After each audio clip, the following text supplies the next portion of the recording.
Hello and welcome to the Commander's Quarters, your Magic the Gathering source that helps you command your budget.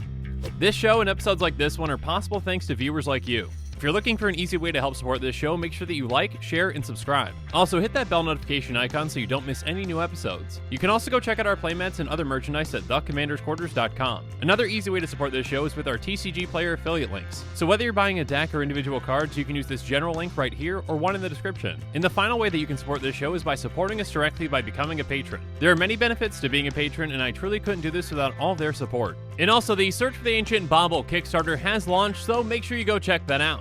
The Kickstarter campaign will last for 30 days, and after that, the playmat will no longer be available for purchase. Hey everyone, Mitch coming in from the Commander's Quarters studio. Welcome to the show. So I'm just getting to the point of the day where I probably need an extra cup of coffee because this morning I was up bright and early doing an episode on the Investigate Clue Commander, Lannis Cryptozoologist, who I'm calling Crypto Clueologist. Get it? Very clever, I know. So if you haven't seen that episode, make sure you check that one out, and then also check out my episode on Voidmere. On that episode, I asked the question, should this little 2-mana artifact be banned in Commander? But before you go and watch those episodes, make sure you stick around for this one, because this one is on a brand new Elder Dragon with Piru the Volatile. That's right, Modern Horizons 2 has absolutely everything that you could ever want. A Clue Commander, commanders named Karth and Garth, and now an Elder Dragon. Well, I guess not quite everything because we're still missing Wayfarer's Bauble, but anyways, that aside, let's jump into it.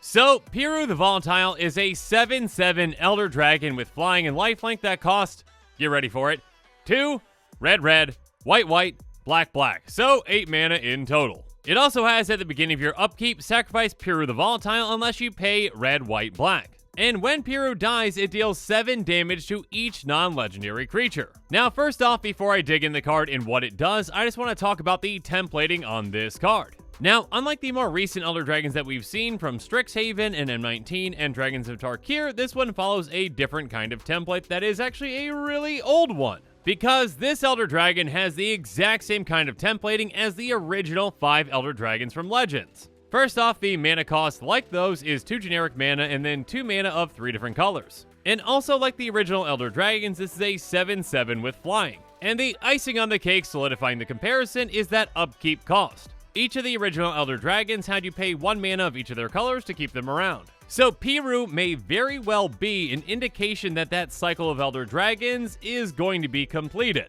Essentially, there are 1 of each of these shard colors for the 5 Elder Dragons. Piru, being a Mardu dragon, is a wedge color. So at some point, we very well could see 4 more Elder Dragons to finish out this cycle. Now, I'm not saying that's going to happen in Modern Horizons 2, or even if it's going to happen at all, it's just an idea.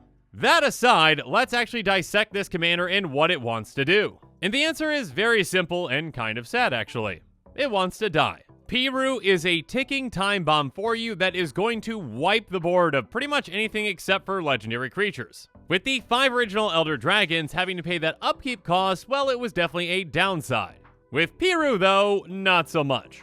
That death trigger is incredibly powerful, and Piru just says, hey, you can have it for free by simply not paying my cost. Now, obviously, it can get really expensive with commander tax if we just, keep doing that. But of course, there are plenty of ways around that in these colors. And if we build this deck in a certain way, with a lot of legendary creatures, well, then our side of the board is going to be untouched. So yeah, a one-sided, repeatable board wipe on a giant Elder Dragon is pretty fantastic. So now let's jump into some cards to consider when building around Piru.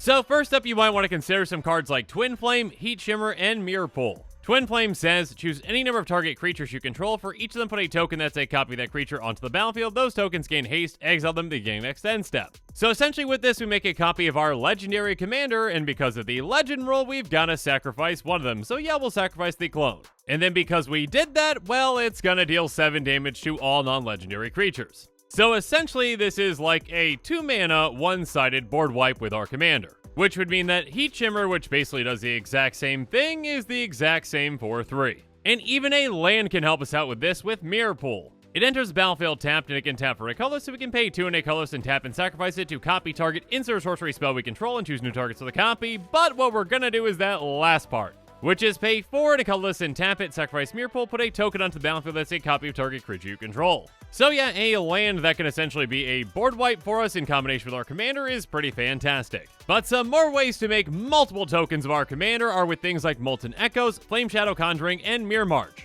Molten Echoes has when it enters the battlefield, choose a creature type, so in this case, dragons. And then whenever a non-token dragon enters the battlefield under our control, we get a copy of that creature. That token gains haste, exile at the beginning of the next end step. So again, now whenever our commander comes into play, it's going to make a copy of it, and it's going to blow a lot of things up. And then Flame Shadow Conjuring is somewhat similar, but it says, whenever a non-token creature enters the battlefield under control, you may pay red. If you do, put a token onto the battlefield that's a copy of that creature. So we're not locked into one creature type, but we do have to pay a red mana for that, but again, for a board wipe, that's going to be well worth it. And then a card like Mirror March has a lot of potential with our commander. It says whenever a non-token creature enters the battlefield under your control, flip a coin until you lose a flip. For each flip you won, create a token that's a copy of that creature. So this has the potential to get you more than one copy, so yeah, that would be 7 damage for each copy you get. And keep in mind that with this one in Flame Shadow Conjuring, if you've got other creatures with the ETBs as well, this can help them out too. Regardless, next up, let's talk about some ways that our commander can cheat death with things like Malakir Rebirth, Undying Evil, and Cauldron of Souls. Malakir Rebirth says, choose target creature, you lose 2 life until end of turn, and that creature gains. When this creature dies, you return to the battlefield tapped under its owner's control.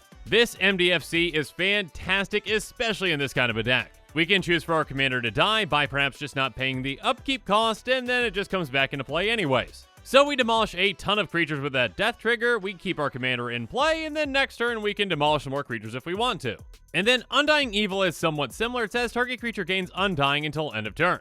So when our commander dies, it just comes back with a ++1 counter on it, as long as they didn't have one already. And then there's the very fantastic Cauldron of Souls, which has tap, choose any number of target creatures. Each of those creatures gains Persist until end of turn.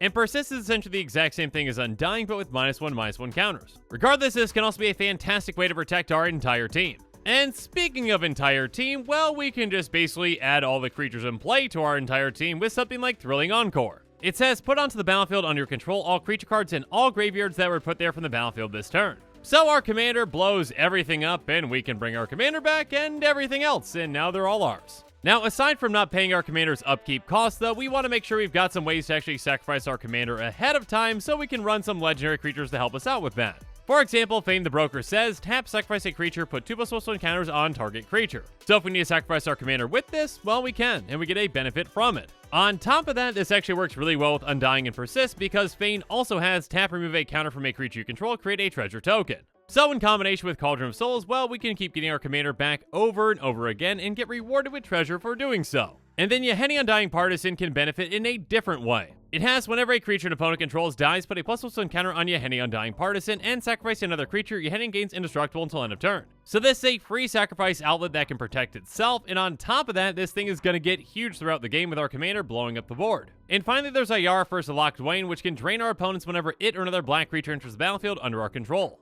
On top of that, we can tap and sacrifice another black creature to draw a card. So again, getting even more value out of our commander's death can be great for this kind of a deck. And of course, we've got more legendary creatures on top of these that are fantastic in this kind of a deck, but we also have a lot of legendary plays that we can make.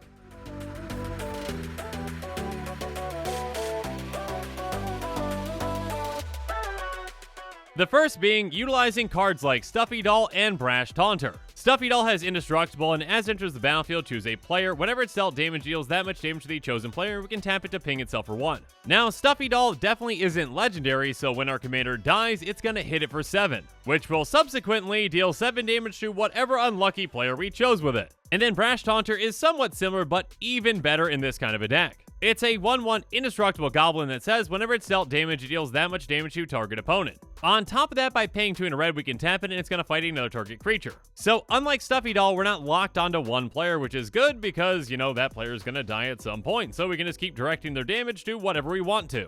And on top of that, we can utilize the Brash Taunter to fight our commander, which is fantastic. That's an extra 7 damage that we can direct at an opponent. And on top of that, we're going to be gaining 7 life because our commander has lifelink. So yeah, that's well worth the 3 mana. And actually, I probably should have mentioned this before, but every single time your commander dies, you're gaining basically 7 life for each non-legendary creature in play. because you know your commander has that lifelink, which is absolutely absurd. So you know what, let's make sure that our commander's dishing out even more damage to gain even more life and take out more things. Gratuitous Violence says if a creature you control would deal damage to a creature or player, deals double that damage to that creature or player instead. So yeah, 14 damage to all non-legendary creatures. And also keep in mind that this turns our commander into a 2-shot kill. Our commander is already a 3-shot kill, but you know 2-shot even better. Or how about Gisela, Blade of Gold Knight, a legendary creature that is fantastic in this deck. She has if a source you control would deal damage to an opponent or a permanent opponent controls, that source deals double that damage to that player or permanent instead. And if a source would deal damage to you or a permanent you control, prevent half that damage rounded up. So you dish out even more pain and you take even less. And of course, Torbrand and his amazing beard can help us out as well. He has if a red source you control would deal damage to an opponent or a permanent opponent controls, it deals that much damage plus 2 instead. And with all these legendary creatures in the deck, why don't we just make them all even deadlier with things like Arvad the Curse, Day of Destiny, and Hero's Podium. Arvad the Curse is a legendary vampire knight that's got Death Touch and Lifelink, and it says other legendary creatures you control get +2/+2. And that's the exact same amount that the Anthem Day of Destiny pumps your legendary creatures as well. But Hero's Podium puts all of these to shame because it says each legendary creature you control gets ++1 for each other legendary creature you control. So the more legends that we have in play, the more ridiculous this is. And on top of that, we can pay X and tap it to look at the top X cards of our library and reveal a legendary creature from among them and put it into our hand, put the rest of the bottom of our library in a random order. So yeah, a giant Anthem and a way to generate card advantage, fantastic. And you know what also is fantastic? Wiping the board with Urza's Ruinous Blast. It says exile all non-land permanents that aren't legendary. So yeah, this is a one-sided board wipe to the max. Okay, again, when I say one-sided board wipe, yes, I realize that if our opponents have legendary creatures like their commanders, those are going to stick around, but come on. Alright, our stuff's going to stick around more. Regardless, another great card for this deck is Primeval's Glorious Rebirth. It says return all legendary permanent cards from your graveyard to the battlefield. So if our legendary things die, well, we can just get them all back with this. And of course, to punish our opponents even further, we can utilize cards like Taralf, God of Fury, Sir Conrad, and Teysa Karlov. Taralf says, whenever a creature or planeswalker an opponent controls is dealt excess non-combat damage, Taralf deals damage equal to the excess to any target other than that permanent. Basically, our non-combat damage has trample that we can reassign to whatever target we want. So if we overkill our opponent's creatures with, our commander's death trigger, we get to dish that damage out to, say, their faces. And speaking of hitting our opponents in the faces, you know who really likes to do that? Sir Conrad. Sir Conrad has a ton of tech, so here we go. Whenever another creature dies, or a creature card is put into a graveyard from anywhere other than the battlefield, or a creature card leaves your graveyard, Sir Conrad the Grim deals 1 damage to each opponent. Basically, if creatures go in, out, or around a graveyard, our opponents get punished. So our commander continuously blowing up the board can really punish our opponents in this way too. And we can double up that punishment in our commander's punishment with the amazing Teysa Karlov. Teysa has if a creature dying causes a triggered ability of a permanent you control to trigger, that ability triggers an additional time. So yeah, Teysa can be absolutely brutal in a deck like this. And if we happen to have anything that makes creature tokens, well, they get Vigilance and Lifelink, which is just nice. Because Teysa, the Death Harmonicon commander, definitely needed that tacked on. Regardless, yeah, a legendary tribal deck built in the right way can be very powerful around this commander.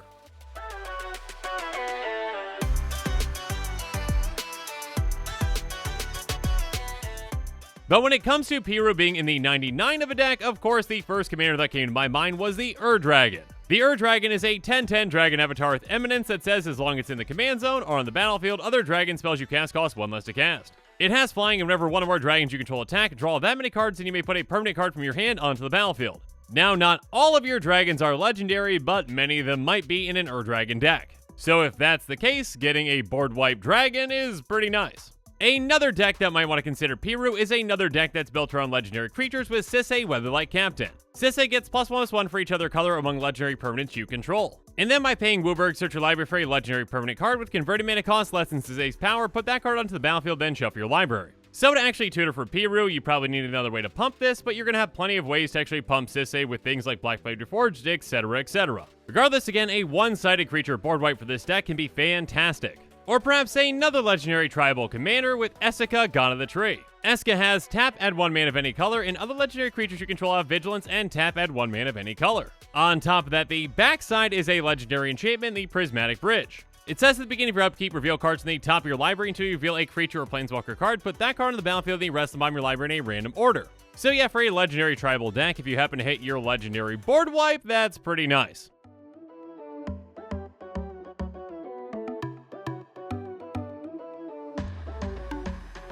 But now it's time for me to wrap things up and give you my final thoughts on this commander. I really like the design of Piru taking on the original templating of the Elder Dragons, and by doing so, actually turning that upkeep cost into an upside. This commander, I think, has a lot of potential and can dish out a lot of damage and gain you an absurd amount of life and do some really crazy things. So even at 8 mana with the right deck built around it, it can be quite powerful. And with that, the show is coming to a close, so it's my turn to hear from you. So in the comments below, let me know what your thoughts on this episode are, and as always, thanks again and have a good one.